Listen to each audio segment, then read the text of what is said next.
ಎಲ್ಲರಿಗೂ ನಮಸ್ಕಾರ ರೀ. ಹೆಂಗದಿರಿ? ನಾನು ಶ್ವೇತಾ. ಜಗತ್ನ್ಯಾಗ ನಡೆದಿರೋ ಸುದ್ದಿನ ನಮ್ಮ ಉತ್ತರ ಕರ್ನಾಟಕ ಭಾಷೆದಾಗ ಹೇಳಿಕ್ ಬಂದಿನಿ. ಮಸ್ತ್ ಚಾ ಕುಡ್ಕೋತ ಖಡಕ್ ಮಿರ್ಚಿ ಮಂಡಕ್ಕಿ ನೋಡ್ರಿ. ನೋಡಿ ಸುಮ್ಕುಂದ್ರ ಬೇಡ್ರಿ. ಮತ್ತ ನಮ್ಮೆಲ್ಲಾ ವಿಡಿಯೋಸ್ಗಳನ್ನ ಲೈಕ್ ಮಾಡ್ರಿ. ನಿಮ್ಗೇನ್ ಅನಿಸ್ತದ ಕಮೆಂಟ್ ಮಾಡ್ರಿ. ನಿಮ್ಗೆ ಗೊತ್ತಿದ್ದವ್ರಿಗೆಲ್ಲ ಶೇರ್ ಮಾಡ್ರಿ. ಇನ್ನು ನಮ್ಮ TV Vikrama digital channel subscribe ಮಾಡೋದಂತೂ ನೆನಪು ಹಾರ್ಬೇಡ್ರಿ. ಒಂದ್ ಕಡೆ ಡಿನ್ನರ್ ಪಾರ್ಟಿ ಪಾಲಿಟಿಕ್ಸ್, ಮತ್ತೊಂದ್ ಕಡೆ ಟೆಂಪಲ್ ರನ್. ನೀವ್ ಏನಾರ ಹೇಳ್ರಪ್ಪ, ಕಾಂಗ್ರೆಸ್ನಾಗಂತೂ ಸದ್ಯಕ್ಕೆಲ್ಲ ಮಜಾ ನಡಿಲಿಕ್ಕತ್ತದ ಒಂಥರ. ಈ CM DCM ಡಿಶುಮ್ ಅವರ ಬಣಗಳ ನಡುವಿನ ಡಿಶುಮಿಗಿ ಸದ್ಯಕ್ಕ ಬ್ರೇಕ್ ಬಿದ್ದಂಗ ಆಗೈತಿ. ಅವ್ರು ಎದ್ರಾಗ ಬ್ಯುಸಿ ಆಗ್ಯಾರ ಅಂತ ಕೇಳಿದ್ರೆ ನೀವ ನೋಡ್ರಿ ಒಂದ್ಸಲ.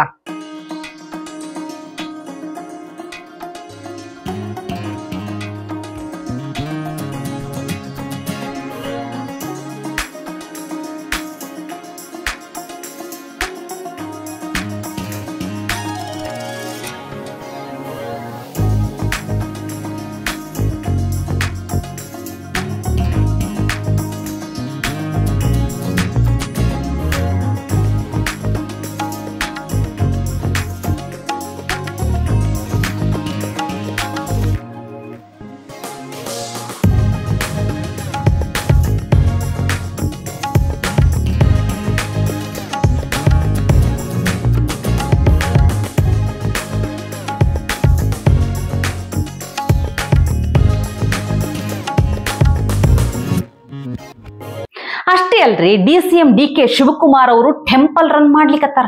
ಅದು ಯಾವ್ದೋ ಗುಡಿಗೆ ಹೋಗಿದ್ರಂದ್ರೆ ಇಷ್ಟು ಸುದ್ದಿ ಆಗ್ತಿರ್ಲಿಲ್ಲ. ತಮಿಳುನಾಡಿನ ಪ್ರತ್ಯಂಗಿರಾ ಗುಡಿಗೆ ಹೋಗ್ಬಿಟ್ಟಾರ. ಅಲ್ಲಿ ವಿಶೇಷ ಪೂಜೆ ಮಾಡ್ಯಾರ. ಈ ಪ್ರತ್ಯಂಗಿರಾ ಗುಡಿ ಅಂದ್ರೆ ಎದಕ್ ಫೇಮಸ್ ಗೊತ್ತಾ? ಶತ್ರುಗಳ ಸಂಹಾರಕ್ಕಾಗಿ ಅಲ್ಲಿ ಪೂಜೆ ಮಾಡ್ತಾರತ್ತ. ಹಂಗಾದ್ರ DK ಶಿವರ ಶತ್ರು ಯಾರ್ಯಾರನ್ನ ಸಂಹರಿಸ್ಲಿಕ್ಕ ಅಲ್ಲಿ ಹೋಗಿ ಪೂಜೆ ಮಾಡ್ಸ್ಯಾರ. ಏನೇನೋ ಸಿಕ್ಕಾಪಟ್ಟೆ ಸುದ್ದಿಗಳು. ಒಟ್ಟನ್ಯಾಗ ನೋಡ್ರಿ, ಒಂಥರ ಹೆಂಗದ ಅಂದ್ರ ಸದ್ಯಕ್ಕೆ ಎಲ್ಲಾ ಹೊಡೆದಾಟ ಬಡದಾಟಕ್ಕ ಬ್ರೇಕ್ ಬಿದ್ದಂಗ ಅನಸ್ಲಿಕ್ಕತ್ತದ. ಆದ್ರೆ ಯಾವಾಗ ಒಂದು ಸಣ್ಣ ಕಿಡಿ ಹಂಗ ಹಗರ್ಕ ಯಾರಿಗೆ ಗೊತ್ತಿಲ್ಲಾರ್ದಂಗ ಒಳಗೊಳಗೆ ಸುಡ್ತಿರ್ತೈತಿ. ಯಾವಾಗ ಧಗ್ ಅಂತ ಬೆಂಕಿ ಹತ್ತು ಬಿಡ್ತೈತೋ ಯಾರಿಗ್ ಗೊತ್ತು? ಆ ಶಿವನಿಗೇ ಗೊತ್ತು, ಪರಮೇಶ್ವರನಿಗೇ ಗೊತ್ತು. ನನಗಂತೂ ಗೊತ್ತಿಲ್ಲ ಬಿಡ್ರಪ್ಪ. ಈ ಡಿನ್ನರ್ ಪಾರ್ಟಿ ಪಾಲಿಟಿಕ್ಸ್ ಅಂದ ಕೂಡ್ಲೆ KN ರಾಜಣ್ಣ ಅವರು ಬಹಳ ಡಿಫ್ರೆಂಟ್ ಆಗಿ ಕಾಣ್ತಾರ ನೋಡ್ರಿ. ಯಾಕಂತ ಹೇಳ್ತೀನಿ ಕೇಳ್ರಿ. ಒಂದು ರಾಜಕೀಯದಾಗ ಒಂದು ಪಕ್ಷದಾಗಿದ್ರ ಪಕ್ಷಪಾತ ಮಾಡೋದು ಬಹಳ ಸರಳ. ಪಕ್ಷಾತೀತವಾಗಿ ಮಾತಾಡೋದು ಐತಲ್ಲ, ಅದು ಅಷ್ಟು ಈಸಿ ಅಲ್ಲ ಬಿಡ್ರಿ. KN ರಾಜಣ್ಣ ಅವರು ಸಹಕಾರ ಮಂತ್ರಿ ಆದ್ರೂ ಸಹಿತ ತಮ್ಮ ಪಕ್ಷಕ್ಕಷ್ಟೇ ಸಹಕಾರ ಕೊಡ್ಬೇಕು ಅನ್ನೋದನ್ನ ತಲೆಯಾಗಿ ಇಟ್ಕೊಂಡಿರಲ್ಲ. ಅವರು ಸೀದಾ ಮುಕ್ತ ಮನಸ್ಸಿನಿಂದ ಮನಸ್ಸು ಬಿಚ್ಚಿ ಮಾತಾಡ್ತಾರ ಅವರು. ಈ ಡಿನ್ನರ್ ಪಾರ್ಟಿ ಪಾಲಿಟಿಕ್ಸ್ ಏನ್ ನಡೆದೈತಲ್ಲ, ಡಿನ್ನರ್ ಮೀಟಿಂಗ್ ಆಗಬೇಕಾಗಿತ್ತು. ಆ ಮೀಟಿಂಗ್ ಮುಂದೂಡಿದ್ರು ನೋಡ್ರಿ. ಅಲ್ಲಿ SC ST ಸಮಸ್ಯೆಗಳ ಬಗ್ಗೆ ಚರ್ಚೆ ಮಾಡ್ಲಿಕ್ಕಂತ ಮೀಟಿಂಗ್ ಮಾಡ್ಲಿಕ್ಕತ್ತಿದ್ರಂತ. ಆ ಒಂದು ಮೀಟಿಂಗ್ ಸದ್ಯಕ್ಕೆ ನಡೀತದ ಅಂತ ಹೇಳಿದ್ರು. ಅಷ್ಟೇ ಅಲ್ಲ, ನಾವು SC ST ಸಮಸ್ಯೆಗಳ ಬಗ್ಗೆ ಮೀಟಿಂಗ್ ಮಾಡ್ತೀವಿ ಅಂದ್ರೆ DK ಅವ್ರಿಗೆ ಯಾಕೆ ಬೇಸರ ಆಗ್ತೈತಿ, ಅವ್ರು ಯಾಕೆ ಟೆನ್ಷನ್ ಮಾಡ್ಕೋತಾರ, ಅವ್ರದ್ದೇನ ಆಸ್ತಿ ಬರ್ಸ್ಕೊಳಕ್ ಹೋಗಿವೇರ ಅಂತ ಸೀದಾ ಕೇಳ್ತಾರ. ಅಷ್ಟೇ ಅಲ್ರಿ, ಈ ತರ ಸೀದಾ ಮಾತಾಡೋದಂದ್ರ ಅದೇನ್ ಅಷ್ಟು ಸರಳ ಅಲ್ ಬಿಡ್ರಿ. ಒಂದು ಗುಂಡಿಗೆ ಇರ್ಬೇಕು, ಗಟ್ಟಿ ಗುಂಡಿಗೆ ಇರ್ಬೇಕಂತೀನ ಅಂತ. ಗೊಂದಲ ಈಗಾಗಲೇ ಮೊನ್ನೆ ಆಗಿರೋ ಡಿನ್ನರ್ ಇದ್ರ ಬಗ್ಗೆ ನಡೀತಾ ಇದೆ. ಆ ಗೊಂದಲದ ಜೊತೆಲಿ ಇನ್ನೊಂದು ಗೊಂದಲ ಪ್ರಾರಂಭ ಆಗೋದು ಬೇಡ, ಅದನ್ನ ನೀವು ಮುಂದೂಡಬೇಕು ಅಂತ ಹೇಳಿದ್ರು. ಅದರಿಂದ ಮುಂದೂಡಿದಾರೆ ಅಷ್ಟೇ. ಅವ್ರಿಗೆ ಕೇಳ್ಬೇಕು, ಏನ್ ಬೇಜಾರಾಗಕ್ಕೆ ಏನೋ ರಾಶಿಯನ್ನು ಬರ್ಸ್ಕೊಂಡವ್ರ ಯಾರನ ಮತ್ತಿನ್ನೇನ್ರಿ SC ST ಸಮಸ್ಯೆ ಬಗ್ಗೆ ಸಭೆ ಮಾಡ್ಬೇಡ್ರಿ ಅಂದ್ರ ಹೆಂಗ? ಇವರೆಲ್ಲ ಏನ್ SC ST ವಿರೋಧಿಗಳೇನಂತ ಪ್ರಶ್ನೆ ಮಾಡ್ತಾರ ಸೀದಾ KN ರಾಜಣ್ಣ ಅವ್ರು. ಹಿಂಗ ಕೇಳಕ್ನು ಒಂದು ಗಟ್ಟಿ ಗುಂಡಿಗೆ ಬೇಕ್ ಬಿಡ್ರಿ. ಅದಕ್ಕ ಹೇಳುದ್ರಿ, ಅವ್ರು ಬಹಳ ಡಿಫರೆಂಟ್ ಆಗಿ ನಿಲ್ತಾರ, ಪಕ್ಷಾತೀತವಾಗಿ ಮಾತಾಡ್ತಾರ, ಸೀದಾ ಮನಸ್ಸಿನಾಗ ಇದ್ದಿದ್ದನ್ನ ನೇರವಾಗಿ ಪ್ರಶ್ನೆ ಮಾಡ್ತಾರ ಬಿಡ್ರಿ. ಎಷ್ಟೋ ರಾಜಕಾರಣಿಗಳು, ಬಹಳ ಬೆರಳೆಣಿಕೆ ರಾಜಕಾರಣಿಗಳು ಸತ್ಯ ಮಾತಾಡೋದು, ಖರೆ ಹೇಳುದು. ಈಗಿನ ರಾಜಕಾರಣಿಗಳು ಈ ಮಾತಾಡೋದು ಕೇಳಿದ್ರೆ ನನಗೇನ್ ಅನಿಸ್ತೈತೆ ಅಂದ್ರೆ, ಸತ್ಯಕ್ಕೂ ಸುಳ್ಳಿಗೂ ಅಗದಿ ಏನೋ ಬಹಳ ವ್ಯತ್ಯಾಸನೇ ಇರುವುದಿಲ್ಲ. ಒಂದು ಥಿನ್ ಲೈನ್, ಕಣ್ಣಿಗೆ ಕಾಣ್ಲಾರ್ದಷ್ಟು ಎಳಿಗೆರಿ ಇರ್ತೈತಿ ನೋಡ್ರಿ. ಹಿಂಗಾಗ ಈಗಿನ ರಾಜಕಾರಣಿಗಳು ಮಂದಿಗೆ ಸುಳ್ಳುಗಳು ಹೇಳಿ ಮರಳು ಮಾಡೋದು ಅಷ್ಟು ಸರಳ ಅಂತ ತಿಳ್ಕೊಂಡ್ಬಿಟ್ಟಾರ. ಯಾಕಪ್ಪ ಇಷ್ಟು ಸತ್ಯ ಸುಳ್ಳಿನ ಬಗ್ಗೆ ಮಾತಾಡ್ಲಿಕತ್ತೀನಿ ಅಂತಂದ್ರ ನೋಡ್ಬೇಕು ನೀವು, ಮಂದಿಗೆ ಹೆಂಗ ಸುಳ್ಳುಗಳು ಭರವಸೆ ಕೊಟ್ಟು ಮಳ್ಳ ಮಾಡ್ತಾರ ಅಂತ ಅನ್ಲಿಕ್ಕೆ ಇಲ್ಲೊಂದು ವಿಡಿಯೋ ಹರಿದಾಡ್ಲಿಕ್ಕತ್ತದ. ಒಂದು ಸಲ ನೋಡ್ರಿ ನೀವು. ಶಕ್ತಿ ಯೋಜನೆ ನಮಗೆ ಶಕ್ತಿ ತುಂಬಿದೆ. ಏನು ವೈನ ಸುಳ್ಳೇಳ್ತೀರಾ ರೆಡಿಗಾರು? ಕರ್ನಾಟಕ ದಿವಾಳಿ ಆಗಿಲ್ಲ. ನಾವು ಆರ್ಥಿಕವಾಗಿ ಬಲಿಷ್ಠವಾಗಿದ್ದೀವಿ. ನಮ್ಮ ರಾಜ್ಯ ಸರ್ಕಾರದ ಬೊಕ್ಕಸದಲ್ಲಿ ಕಂಡು ಕೇಳರಿಯದಷ್ಟು ದುಡ್ಡು ತುಂಬಿ ತುಳುಕ್ತಾ ಇದೆ. ಬರಿಯೋನು ಬರಿಯೋನು ಬರಿಯೋನು ಬರಿಯೋನು ಬೆಂಗಳೂರನ್ನ ಬ್ರ್ಯಾಂಡ್ ಬೆಂಗಳೂರು ಮಾಡಿದ್ದೀವಿ. ಬೆಂಗಳೂರಿನ ರಸ್ತೆಗಳೆಲ್ಲ ಫಾರಿನ್ ಲೆವೆಲ್ಗೆ ರೀಚ್ ಮಾಡಿಸಿದ್ದೀನಿ. ನಲ್ಲಿ ಆನ್ ಮಾಡಿದ್ರೆ ನೀರು ಬರ್ತದೆ, ಸ್ವಿಚ್ ಹಾಕಿದ್ರೆ ಲೈಟ್ ಬರ್ತದೆ. ಬೆಂಗಳೂರು ನಂಬರ್ 1 ಆಗ್ತದೆ. ಸುಳ್ಳೇ ಸುಳ್ಳು, ನೀವು ಹೇಳಿದ್ದೆಲ್ಲ ಸುಳ್ಳೇ ಸುಳ್ಳು. ನಮ್ಮ ಸಾರಿಗೆ ಇಲಾಖೆ ಕಂಡು ಕೇಳರಿಯದಂಥ ಲಾಭದಲ್ಲಿದೆ. ಈ ಥರ ಲಾಭನ ನಮ್ಮ ಸಾರಿಗೆ ಇಲಾಖೆ ಯಾವತ್ತೂ ನೋಡಿರಲಿಲ್ಲ. ಶಕ್ತಿ ಯೋಜನೆ ನಮಗೆ ಶಕ್ತಿ ತುಂಬಿದೆ. ಏನು ವೈನ ಸುಳ್ಳೇಳ್ತೀರಾ ರೆಡ್ಡಿಗಾರು, ಜನರ ಕಿವಿ ಮೇಲೆ ಹೂವಿಟ್ಟಂಗೆ. ಏನು ವೈನ ಸುಳ್ಳೇಳ್ತೀರಾ ರೆಡ್ಡಿಗಾರು, ಜನರ ಕಿವಿ ಮೇಲೆ ಹೂವಿಟ್ಟಂಗೆ. ನಾನು ಯಾರನ್ನೂ ಕೊಲ್ಲಕ್ಕೆ ಸುಪಾರಿ ಕೊಡಲ್ಲ ಅಥವಾ ಈಸ್ಕೊಡಲ್ಲ. ನಮ್ಮ ಕ್ಲೋಸ್ ಫ್ರೆಂಡ್ ಸುಪಾರಿ ಕಿಲ್ಲಿಂಗ್ ಕೆಲಸ ಮಾಡೋದು ನನಗೆ ಗೊತ್ತೇ ಇಲ್ಲ. ಟೆಂಡರ್ ಫಿಕ್ಸಿಂಗು ನಾನು ಮಾಡಲ್ಲ. ನನ್ನ ಕ್ಲೋಸ್ ಫ್ರೆಂಡು ನಾನು ಇಲಾಖೆಯಲ್ಲಿ ಟೆಂಡರ್ ಫಿಕ್ಸ್ ಮಾಡಿದ್ರೆ ಅದಕ್ಕೂ ನನಗೂ ಸಂಬಂಧ ಇಲ್ಲ. ಬಂಡಲ್ ಬಡ ಬ್ಯಾಂಕು ಮಾಡಿಸೋದು ಬೋಗಸ್ಸು ಫ್ಯಾಕ್ಟ್ ಚೆಕ್ಕು. ಬಂಡಲ್ ಬಡ ಬ್ಯಾಂಕು ಮಾಡಿಸೋದು ಬೋಗಸ್ಸು ಫ್ಯಾಕ್ಟ್ ಚೆಕ್ಕು. ಕೇಳಿದ್ರ ಬ್ರ್ಯಾಂಡ್ ಬೆಂಗಳೂರು ಮಾಡ್ತೀನಿ ಅಂತ ಭರವಸೆ ಕೊಡ್ತಾರ. ಆದ್ರ ಬೆಂಗಳೂರು ಎಷ್ಟು ಸೇಫ್, ಎಷ್ಟು ಸುರಕ್ಷಿತ ಅನ್ನೋ ಸಂಶಯ ಬರ್ಲಿಕ್ಕತ್ತದ. ಯಾಕಂತ ಹೇಳ್ತೀನಿ ಕೇಳ್ರಿ. 4 ಲಕ್ಷ ರೊಕ್ಕದ ರಾಯಲ್ ಎನ್ಫೀಲ್ಡ್ ಗಾಡಿ ಒಂದು ಕಳುವಾಗ್ಯದ. ಅದು ಮತ್ತೆ ಸಿಕ್ಕಲ್ಲಿ ಎಲ್ಲೋ ಹಚ್ಚಿ ಹೋಗ್ಯಾರ ಅಂತ ತಿಳ್ಕೊಬೇಡ್ರಿ ನೀವು. ಸೀತಾರಾಮ್ ಪಾಳ್ಯದ ಮೆಟ್ರೋ ಸ್ಟೇಷನ್ ಬಲ್ಲಿ ರೊಕ್ಕ ಕೊಟ್ಟಾರ ಪಾರ್ಕಿಂಗಿಗೆ. ರೊಕ್ಕ ಕೊಟ್ಟು ಪಾರ್ಕ್ ಮಾಡಿದ್ದಂಥ ಗಾಡಿನ ಕಳುವು ಮಾಡ್ಯಾರ ಅಂದ್ರೆ ಹೆಂಗ್ ಹೇಳ್ರಿಪ್ಪ. ಪಾಪ ಮನ್ಯಾಗ ಸಾಲ ಸೋಲ ಮಾಡಿ ಹೈರಾಣಾಗಿ ಗಾಡಿ ಕೊಡಿಸಿರ್ತಾರ. ಪಾರ್ಕ್ ಮಾಡೋದ್ರಾಗ ಬಂದ್ ನೋಡೋದ್ರಾಗ ಹೋಯ್ತು ಅಂದ್ರೆ ಏನ್ ಮಾಡ್ಬೇಕು? ಹಿಂಗಾದ್ರ ಎಷ್ಟು ಸುರಕ್ಷಿತ ಅಂತ ಎಲ್ಲಿ ಪಾರ್ಕ್ ಮಾಡ್ಬೇಕು? ಯಾವ ಭರವಸೆ ಮ್ಯಾಲ ಗಾಡಿ ಹಚ್ಬೇಕು ಹೇಳ್ರಿ?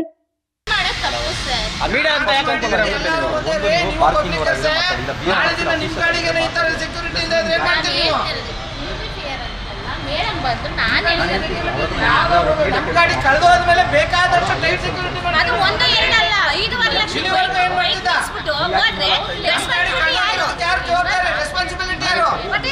ಸಾಲ ಸೋಲ ಮಾಡಿ ನಾವು 5 ಲಕ್ಷ ರೂಪಾಯಿ ಕೊಟ್ಬಿಟ್ಟು ನಮ್ಮ ಹುಡುಗರಿಗೆ ಏನೋ ಆಫೀಸ್ ಇದ್ರೆ ಅಂತ ಗಾಡಿ ಕೊಡ್ಸಿದ್ರೆ ಆ ಗಾಡಿ ಲೆಕ್ಕ ಕಳ್ತನ ಮಾಡಿದ್ರಲ್ಲ. ಏನಂದ್ರೆ ಮೇಡಮ್ ವಿಡಿಯೋ ಸ್ಟಾಪ್ ಮಾಡಿ ಇದ್ರ ಬಗ್ಗೆ ನಾ ಹೆಚ್ಚಿಗೆ ಹೇಳಕ್ ಹೋಗೋದಿಲ್ಲ. ಇವತ್ತು ಶುಭ ಶುಕ್ರವಾರ ಆಗಿರೋದ್ರಿಂದ ಒಂದಿಷ್ಟು ಫಟಾಫಟ್ ಶುಭ ಸುದ್ದಿಗಳನ್ನ ನೋಡ್ಕೊಂಡು ಬರೋಣ. ನೋಡಿದ್ರೆ ಹಿಗ್ಗಾಗಬೇಕು, ಶುಭ ಸುದ್ದಿಗಳಂತ ಅನಿಸ್ಬೇಕು. ಕೇಂದ್ರ ಮಂತ್ರಿ ನಿತಿನ್ ಗಡ್ಕರಿ ಅವರು ಮಾರ್ಚ್ ಟೈಮಿಗೆ ಈ ರಸ್ತೆ ಅಪಘಾತ ಸಂತ್ರಸ್ತರಿಗೆ ನಗದು ರಹಿತ ಚಿಕಿತ್ಸೆ ನೀಡುವಂತಹ ರಾಷ್ಟ್ರವ್ಯಾಪಿ ಯೋಜನೆಯನ್ನ ಭಾರತ ಸರ್ಕಾರ ಪ್ರಾರಂಭ ಮಾಡ್ಲಿಕ್ಕತ್ತದಂತ ಘೋಷಣೆ ಮಾಡಿದ್ರು. ಅಂದ್ರೆ ಕ್ಯಾಶ್ಲೆಸ್ ಟ್ರೀಟ್ಮೆಂಟ್. ಆಕ್ಸಿಡೆಂಟ್ ಆದಾಗನು ಏನೇ ಮೊದಲು ಆಗಿತ್ತಂದ್ರ ಬರೀ ಸಾವಿನ ನಂತರನೇ ಇವೆಲ್ಲ ಇನ್ಶೂರೆನ್ಸ್ ಅದು ಇದು ಮ್ಯಾಟರ್ ಆಗ್ತಿತ್ತು. ಆದ್ರ ಈ ಆಕ್ಸಿಡೆಂಟ್ ಆದಾಗ 7 ದಿನಗಳ ತನಕ ಸಂತ್ರಸ್ತರಿಗೆ 1.5 ಲಕ್ಷ ರೂಪಾಯಿ ತನಕ ವೈದ್ಯಕೀಯ ಚಿಕಿತ್ಸೆಗೆ ಅರ್ಹರಾಗಿರ್ತಾರೆ. ಏನೇ ಸಣ್ಣ ಪುಟ್ಟ ಗಾಯಗಳಾಗ್ಲಿ ಪೆಟ್ಟುಗಳಾಗ್ಲಿ ಇದಕ್ಕೆ ಅರ್ಹರಾಗಿರ್ತಾರೆ. ಈ ಯೋಜನೆ ಅಂದ್ರ ಎಲ್ಲಾ ರೀತಿಯ ರಸ್ತೆಗಳಲ್ಲಿ ಮೋಟಾರ್ ವಾಹನಗಳಾಗಿರಬಹುದು, ಯಾವುದೇ ರೀತಿಯ ಆಕ್ಸಿಡೆಂಟ್ ಗಳನ್ನ ಕೂಡ ಈ ಯೋಜನೆ ಒಳಗೊಂಡಿರ್ತೈತಿ ಅಂತ ನಿತಿನ್ ಗಡ್ಕರಿ ಅವರ ಘೋಷಣೆ ಮಾಡಿದ್ರು. ಖುಷಿ ಪಡುವಂತಹ ಸುದ್ದಿ. ಇನ್ನು ಬಿಹಾರದಾಗ ಮೊನ್ನಷ್ಟೇ ರಾಜ್ಯಪಾಲರಾಗಿ ಅಧಿಕಾರವನ್ನ ಸ್ವೀಕರಿಸಿದಂತಹ ಆರಿಫ್ ಮೊಹಮ್ಮದ್ ಖಾನ್ ಅವರು ಇತ್ತೀಚೆಗಷ್ಟೇ ತಿರುವನಂತಪುರಂನಾಗಿರುವಂತಹ ರಾಮಕೃಷ್ಣ ಆಶ್ರಮಕ್ಕೆ ಭೇಟಿ ಕೊಟ್ರು. ಅದೊಂಥರ ಬಿಹಾರದಾಗ ನೋಡ್ರಿ, ಈ ಒಂದು ಸ್ಥಾನಕ್ಕೆ ರಾಜ್ಯಪಾಲರಾಗಿ ಬರ್ಲಿಕ್ಕೆ ಅಲ್ಪಸಂಖ್ಯಾತ ಸಮುದಾಯದ 2ನೇ ಒಬ್ಬ ಗವರ್ನರ್ ಅನ್ನುವಂಥ ಖ್ಯಾತಿಗೊಳಗಾಗ್ಯಾರ. ಇವರು ರಾಮಕೃಷ್ಣ ಆಶ್ರಮಕ್ಕೆ ಭೇಟಿ ಕೊಟ್ಟಿದ್ದು ಆ ಭಕ್ತಿ ಭಾವ ಅದೆಲ್ಲ ನೋಡ್ಲಿಕ್ಕೆ ಬಹಳ ಹಿಗ್ಗನಿಸ್ತದ. ನೋಡ್ರಿ ಒಂದ್ಸಲ.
ನೋಡ್ರಪ್ಪ, ಅಲ್ಪಸಂಖ್ಯಾತ ಸಮುದಾಯದಾಗನು ಕೂಡ ಇಂಥದ್ದೊಂದು ಒಳ್ಳೆಯ ಮನಸ್ಸು, ಒಳ್ಳೆಯ ಭಾವ, ಒಳ್ಳೆಯ ವಿಚಾರ ಇರುವಂತ ಕೆಲವು ಅಲ್ಪಸಂಖ್ಯಾತರೊಳ್ಳೆ ಇನ್ನೂ ಒಂದಷ್ಟು ಅಲ್ಪಸಂಖ್ಯಾತರು ಇರ್ತಾರ ಅನ್ಲಿಕ್ಕೆ ಇಂಥವ್ರ ಸಾಕ್ಷಿ ನೋಡ್ರಿ.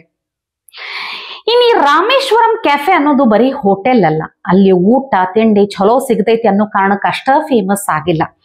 ರಾಮೇಶ್ವರಂ ಕೆಫೆ ಅನ್ನುವಂಥದ್ದು ರಾಷ್ಟ್ರೀಯತೆ ಸಾರುವಂಥದ್ದು. ಅಲ್ಲಿನ ಒಂದು ಕೆಲಸ ಮಾಡುವಂತಹ ಸಿಬ್ಬಂದಿಗಳು ಬರೀ ಹೋಟೆಲ್ ಐತಿ ನಮ್ ಕೆಲಸ ನಮ್ ಪಗಾರ ಹಂಗ್ ಕೆಲಸ ಮಾಡೋದಿಲ್ಲ. ಅವರು ಬಹಳ ದೇಶಭಕ್ತಿಯಿಂದ ಕೆಲಸ ಮಾಡ್ತಾರ ಅನ್ಲಿಕ್ಕೆ ಇಲ್ಲೊಂದು ವಿಡಿಯೋ ಹರಿದಾಡ್ಲಿಕ್ಕತ್ತದ ನೋಡ್ರಿ.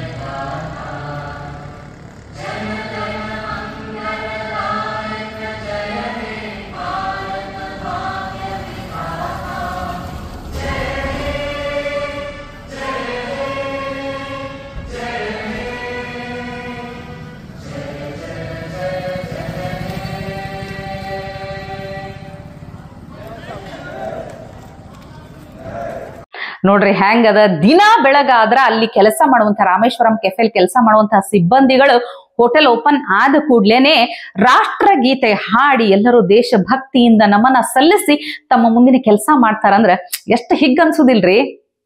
ಇವತ್ತಿಗೆ ಇಷ್ಟು ಸುದ್ದಿ ಸಾಕಲ್ಲ, ನಾಳೆ ಇಂಥವೇ ಮತ್ತೊಂದಷ್ಟು ಸುದ್ದಿ ತರ್ತೀನಿ. ಚಾ ಇಟ್ಕೊಂಡು ಮಿರ್ಚಿ ಮಂಡಕ್ಕಿ ನೋಡ್ಲಿಕ್ಕೆ ಕಾಯ್ಕೊಂಡೇರಿ. ಟಿವಿ ವಿಕ್ರಮ, ದೇಶ ನಿಮ್ಮ ಕೈಯಲ್ಲಿ.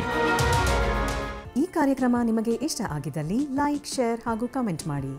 ಟಿವಿ ವಿಕ್ರಮದ ಕಾರ್ಯಕ್ರಮಗಳನ್ನು ನಿರಂತರವಾಗಿ ವೀಕ್ಷಿಸಲು ಸಬ್ಸ್ಕ್ರೈಬ್ ಮಾಡಿ, ಬೆಲ್ ಐಕನ್ ಒತ್ತಿ.